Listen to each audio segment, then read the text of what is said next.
Hey fam, welcome to another episode of Good, Bad, and Ugly about real estate with Jose. I got a great guest for you today, my friend Kristyn. Maybe not.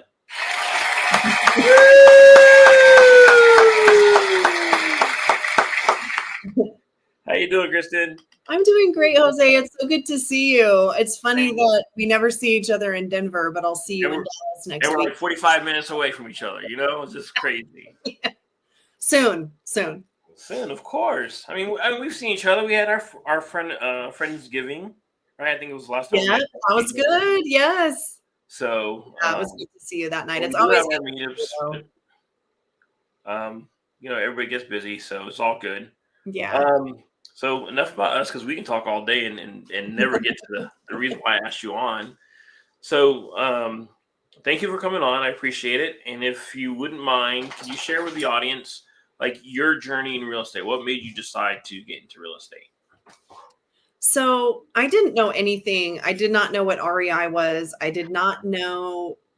I thought real estate, you had to have a lot of money in order to get started in it and buy a bunch of properties, and kind of the buy and hold method was really the only thing that I was aware of. And fixing and flipping was for TV. So I didn't really, never felt applicable to me, I guess. And I had been in a job for decades that just was not a good fit for me. I did not enjoy it. It was a means to an end, but I also do purpose coaching. So I was wildly uncomfortable in that job, knowing that I had another purpose and knowing that I had a different skill set, I guess, and different interests.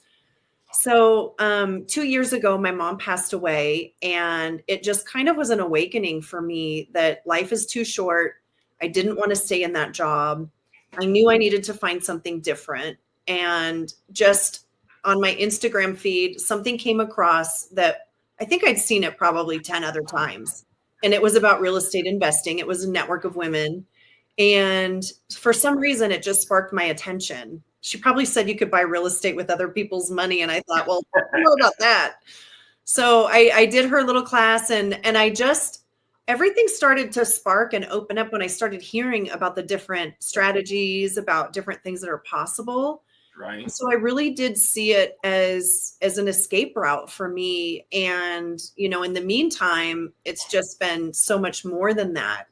And when I first got started, I had, since my mom had passed away, there was a family home, and I really wanted to buy that home from my brothers. And so my singular focus really was that. And it's really funny, since then, it's been a year and a half. And it's really a little over a year since I did my first deal, but it's really funny how much has opened up for me as far as finding my tribe and finding work that I really love and spend a lot of time in my business. And it's just opened up so many more things for me that I feel unrecognizable from a year and a half ago. So, well, that's a good thing, right? That's a good thing. Yes, exactly. That's awesome. I work in my pajamas now. Who could hate that, right? Yeah. You get a stain on it. Who cares, right? Just do it in the wash. Some days. Yeah. So you said you started with a family home. How did that work? Because I was assuming, since you weren't in real estate, you had to learn a lot. How did you go about learning how to acquire that property for your brothers? Well, it's really kind of interesting. Not every story has a victory lap. And so with that particular, it's been such a journey. I mean, this home is the legacy of my parents. It really is. My parents came from not a lot. They were school teachers, had 4 kids, and they really built something special. And for us, they did everything they did was for their children. I'm sure you understand that. Absolutely. But it was really special what they built there. This was kind of their dream home. It was right outside of Yellowstone, just a beautiful area of Montana. And so the last summer of my mom's life, I spent the summer with her there. Okay. And something, after going my entire adult life, I've gone up there for a couple weeks at a time, but spending the entire summer there kind of just made me realize what they had seen there and just fall in love with it more deeply. Right. And so it was a really special part of my heart and of our family history. So that was my goal, was to buy them out, and then to pass it on to their children and to keep it in our family. And you know what? It just doesn't always go like you think it's going to go. And I worked my tail off. I had a lot of stress in the process of trying to do that. Right.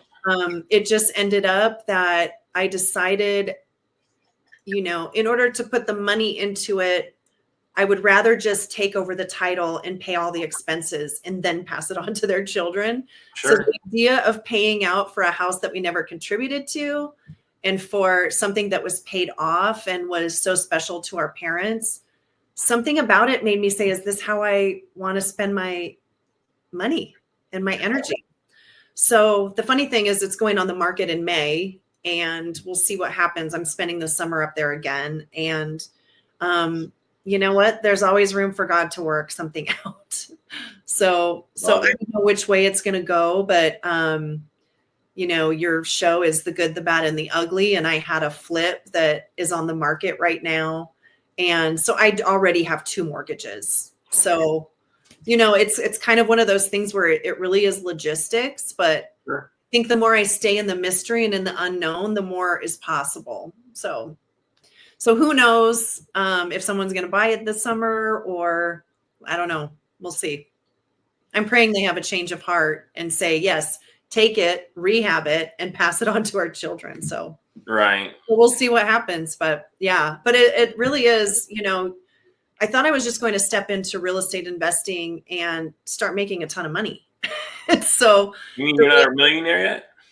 You know what? Almost. No. But the problem is that you don't think of all the days that you spend working and grinding and connecting and learning. There was so much for me to learn. It's such a vast industry.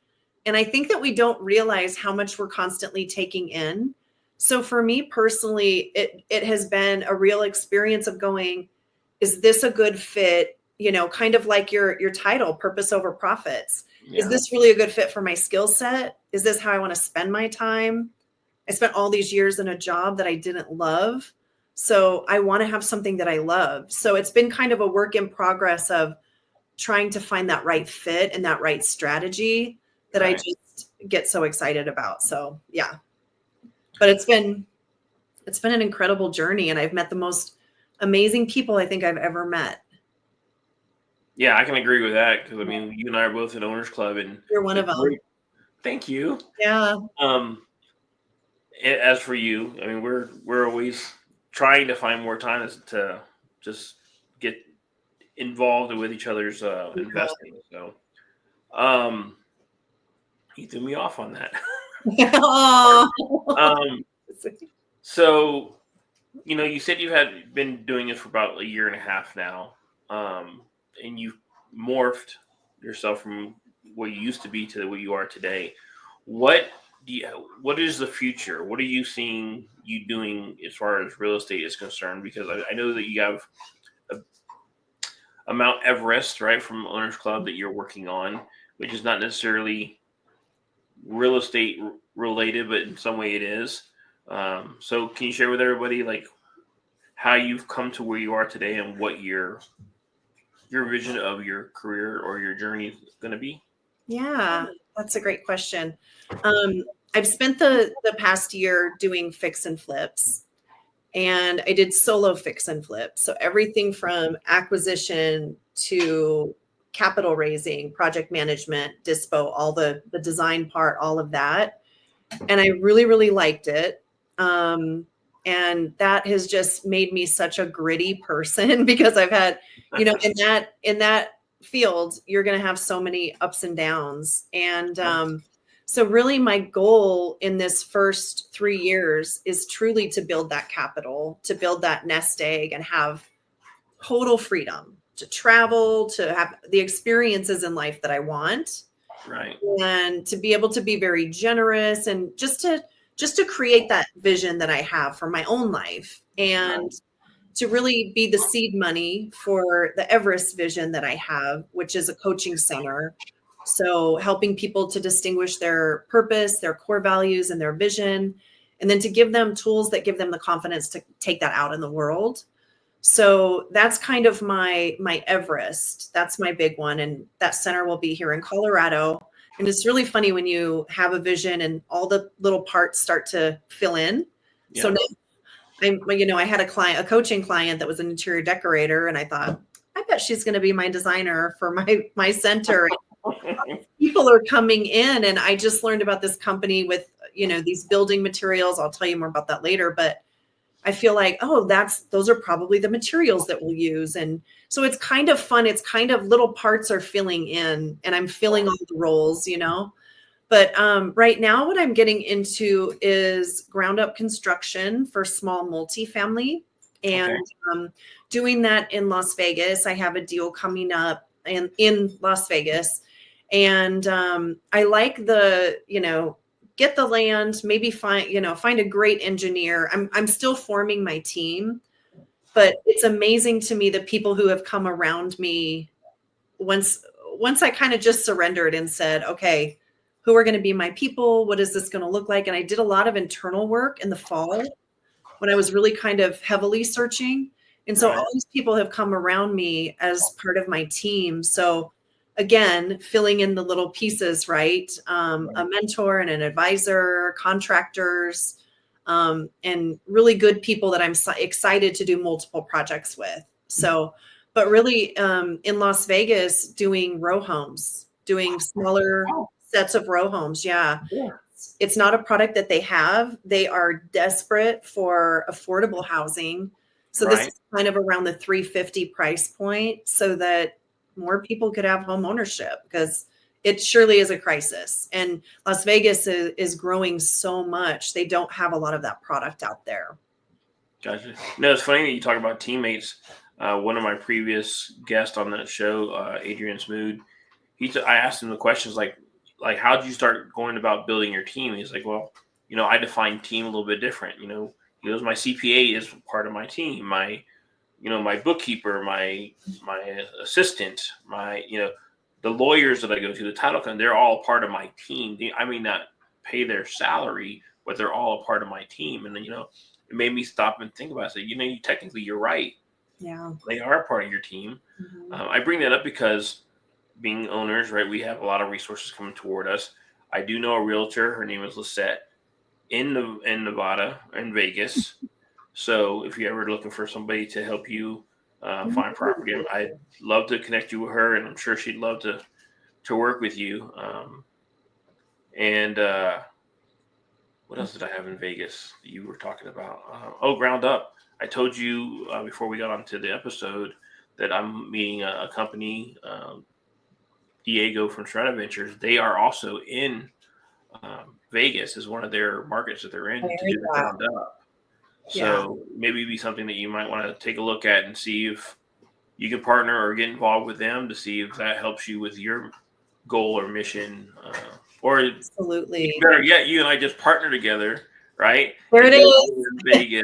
You can finally get that box checked because That would be incredible, Jose. I would love that. yeah. So Yeah. like I said, I'm gonna meet with them, get all the processes and systems worked out, and then I'll reach out to you and we can start planning how we're gonna do our first deal together. I love That'd it. be awesome. That would be awesome. It is. I mean, the community that you have, the people you have around you, the people you have looking out for you and having your back while you have theirs, it's everything. I think that, obviously we were also just talking before we started recording about just some of the challenging things that come up and happen. So Right. trust factor is so important, that you're working with people who have integrity, whose hearts are in the right place, who value the project over themselves, so it's everything, having people being able to do the things that you don't, aren't great at. So Right. bookkeeping, that's one of them. Oh yeah. I mean, I'm good with numbers, but it's one thing for it to be good in numbers, another thing to be able to do a P&L and Yeah. make sure that you have your what the heck are they called? Your liabilities and your assets on the right side of the balance sheet, because that always messed me up. I did go through accounting. I did pass it, believe it or not. I believe it. accounting one, I had to take twice because my mind could not get around the difference between the pluses and the minuses on It was the. one of the most boring classes, I think. It was stressful for me. I was like, I know math. Why am I not being able to get this? And I had to rewire my brain just to figure it out. But that's why I Yeah. say now I have a CPA or a bookkeeper to do that for me because, yeah, that's stressful for me. You know what? And the time of it, I as an entrepreneur, you've got to check all those boxes with all of that. And who has the time? We were talking about that. Right. It's so time intensive. You could spend 24 hours a day working and never get it all completed. So really bringing in that help and being able to do that is so valuable. And it's fractional work. So Exactly. I think she works 20 hours a week for me. That's awesome. Yeah. Great service. She's been awesome. Well, that's a tangent that I don't want to go down. This is about you today. We're talking about you. Penny. So you kind of hinted a little bit earlier in the show. Can you share some good and bad stories you've had in investing in real estate? Yeah. My latest flip is probably my toughest experience. It was working with the family. The man who owned the home had stage 4 cancer. Oh, wow. They were so stressed out. They wanted to get him home to Mexico. And so really working with them to take care of whatever they needed to make it the transition, as easy as possible or as peaceful as possible for them as a family. And I was really proud of that. I really befriended this family and loved them. And we did get the transaction completed. He got home to Mexico and he passed away shortly after. So I'm just so grateful that he made that back. And then during the course of the project, I had a contractor that I had worked with a couple times. And I would say keeping on top of people, even if you trust them, I think is so deeply important. You have to keep your checks and balances or hire someone to come along and help you with that. And so she was taking care of all the construction side and hired the subs, and she had a little team there. And, it ended up that I paid her in full. Thank God I was protected. I had my lien waiver at the end. But then I heard from one of the subs, she contacted my realtor and said, she owes me money. And thank God I had that lien waiver.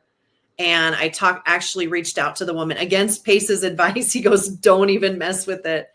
But I felt so bad for this woman that a part of my project didn't pay her. And of course, I had already paid it. So she needed to go after the contractor for that. But it was just so disheartening and so tough for me to think that she was stealing. And so that was tricky. And then maybe a few months later, I went to take care of some things. It's still on the market. We do have an offer on it. So I'm hoping today we go under contract. So we'll see. But I just want someone to love it and call it home. It's beautiful. We did such a beautiful job with it. But for whatever reason, the market kind of shifted and that one has just been sitting. And just with all those things, found out that there were multiple things that she was paid for. So not that she only didn't pay the subs, but she also wasn't doing the work. Some hidden stuff that you wouldn't maybe reveal in a walkthrough, or a couple things that I overlooked. I would recommend a checklist for every single walkthrough. Yeah. They covered over floor vents for the heat, just. Oh my goodness. They covered over the thermostat. They didn't put it back. So many things. So when it was time to come and turn the heat on, then there's no thermostat. There's no air vent. So luckily, that just was such a disheartening thing because it started out such a great project and I was so proud of it, and to get him home and then to kind of have all this kind of pan out. And thankfully I have a very, very patient private money lender who's been with me the whole time. But yeah, I think that it's just keeping yourself protected through your contracts, through your diligence, through all those things, You know, you talk to somebody who's been in the industry for 20 or 30 years and they'll tell you things like that pop up for them too. So Yeah. yeah, and you've had your own experience. And so, yeah, I think that I got to say, though, that was my absolute best teacher. I think the thing that was so formative for me this year was having to go through that and being so stressed out, learning how to handle my stress, learning how to just let it go and keep moving forward into other projects and things like that.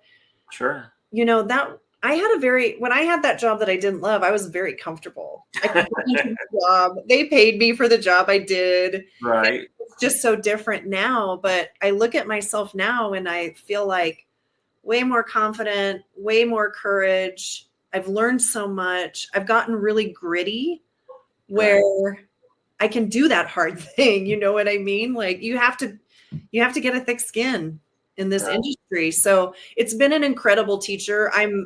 Especially if it's under contract right now, I'm more grateful for that project than anything, to be honest. Awesome.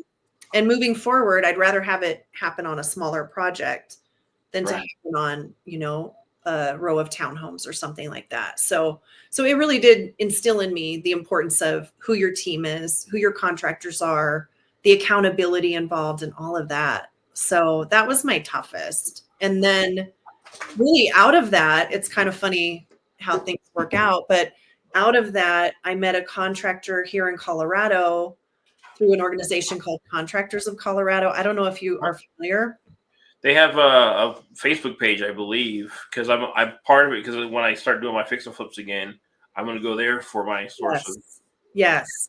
Incredible organization. And the founder is awesome. And so I had reached out to him when I found all this out. I said, what recourse do I have? Is this just kind of, you know, she's going to be hiding the money anyway. So what do I do? And what are my rights? And so we had a great conversation. And then I said, hey, do you know if this organization is in other states? And he said, no, you know, I think they're trying to get it nationwide. They're working on that. But he said, but I have a contractor that I was looking for a flip in Las Vegas. And he said, I have a contractor that has a team there. And he actually lives in Colorado. So through him, I met all of the people in Vegas and was connected with them. And it's changed everything, you know, and that's kind of the sweet spot of getting in with people who they've got, you know, the one guy's cousin works for the city and he's got plots of land and we've got the engineer, everything. Like, it's crazy. If you kind of just keep moving forward, it's crazy what will come across your path at the right time. Right. Hopefully having learned the lesson. That's the key part. Hopefully learn. And then another really exciting thing for me is that, you know, this soon into my journey that I have this project and everything, I'll be speaking on the Squad Up stage at Dealmaker. So I'm so excited about that. And to take my opportunity and my deal and get funding for it and talk about the strategy that I'm doing. And I'm so excited about the model that I have going on. And so I'm so excited for that. So that to me feels like, oh my gosh, all those days of, you know, exhausting myself, wearing those pajama pants all day for work. And then having this feels like, oh my God, this feels like a reward for the work, you know? So exactly. And I think our year in Owners Club that's a reward in and of itself. And we're starting year 2, so we're starting year 2. Yeah. So unfortunately for the audience, by the time this episode airs, this year's Squad Up will be over. So I'm going to have you come back on so you can share your experience of being on I would love that. Let them know how your Dealmaker, did they fund it or not, and maybe even take some pictures of the progress of your project, right? So they can kind of see awesome from now to then. Right? That would be awesome. So, yeah. Of course, we'll be in touch, so I'll be able to know when that is to ask you to come back on. Yeah, I would love that. For the audience, I want to also make sure that I drop some nuggets. I don't always do this, but she brought in a good point about lien waivers. So she mentioned that I also have had this problem.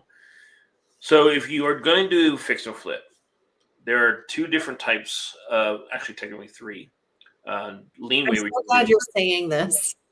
So one is a full lien waiver, which basically means that the whole scope of work has been completed and been paid for.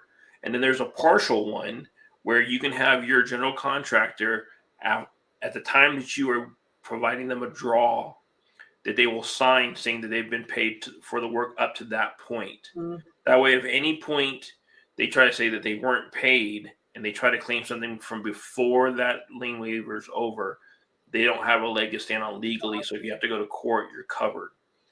Um, you always want to make sure they're signing a partial lien waiver throughout the whole process, so that way you mitigate your risk as far as how much money is at risk. If they ever try to say put a lien on your property, which is the situation that I had. The other little nugget that I will add is what I have my general contractor do is one, provide me a list of all his subs, and all of his subs has to sign a document that stipulates that they realize that they do not work for me, they work for him, and that if they do not get paid, that they need to seek it after him, and they will not put a lien, a mechanical lien on my property. So that's another document that I have that saves me from having mechanical liens yes. on my properties. Unfortunately, on on my last couple projects, I failed to get that document signed, which is the reason why I was in the situation I was in. So, yeah, Yeah. You know what? I mean, it happens to the best people that I know who have been doing this for 20 and 30 years. You know, you can have an issue with that. sure. But yeah, that partial lien waiver is everything, because then you're protecting the money as you go. And it really, your whole deal, as far as I'm concerned, the project is super important. Protecting your lender, protecting the money is the biggest deal. And so I think that's really important. Yeah. Yeah, that's the one thing I did do right in that project was make sure that I got to see the lien waivers. So Yeah. that's what it really saved me in court to the point where the person that I had taken to court, I think once their lawyer saw the cards that I held, they decided no longer to represent them Yeah. because they didn't have a leg to stand on. They knew they were going to win the case. So Yeah. I'm so glad. anyway, I didn't want to talk about me. Remember, this is about you. So you've shared what you're doing. You shared what you have in Boston. Our last get together with the owners club. You know, Pace challenged us to say what are our haves and what are our needs. So, given your vision of your business and where you're trying to get to, what can people bring to you that would be value to you, where maybe they could partner with you to, you know, they can have a win and you can have a win as well. Yeah, I love that. One thing logistically is in Colorado and in Las Vegas, an engineer / architect. Okay. I'm looking for somebody really great and really kind of knows the system and can help develop the land and get that construction ready, who can do the horizontal construction, and capital. So I'm looking for lenders, because what I want to do is do this model in multiple different areas of the city. And also there are some sections in Colorado where I want to do it as well, Mm-hmm. where outside of mountain towns where, you know, they need housing and it's so expensive in the mountain town. So to do something like that, I think those are probably my two biggest needs right now. So, And your when you bring that up, I have a guest that's coming on. I believe his episode is um, this Friday, the 29th. So, March 29th, 2025, for those watching at a future date. His name is Eddie Austin or Eric Austin. And I don't think he's in Vegas, but he does do horizontal builds. Mm. So, you know, once you're in that industry, you probably kind of know somebody that knows somebody Oh kind my of thing. goodness. So I'll ping him and see if he knows anybody in Vegas. If I remember correctly, he's more like Indiana, Arkansas, like Okay. Georgia area, Okay. and I think he does a little bit in Texas, but I don't think he goes over to Vegas. But Yeah. again, once you're in the industry, you get to know people. So I'll see Right. if there's anybody that he would recommend for you to reach out to for that. That would be incredible. Yeah. Colorado or Nevada would be awesome. So yeah. will do that for you. Yeah. So Thank you. absolutely, that's what this is all about, right? Connecting and trying to help each other out and each other grow and get better. So Yep. if people wanted to reach out to you and connect or bring you the things that you need for your business, how would they get a hold of you? Well, Instagram at Kristyn Kozad.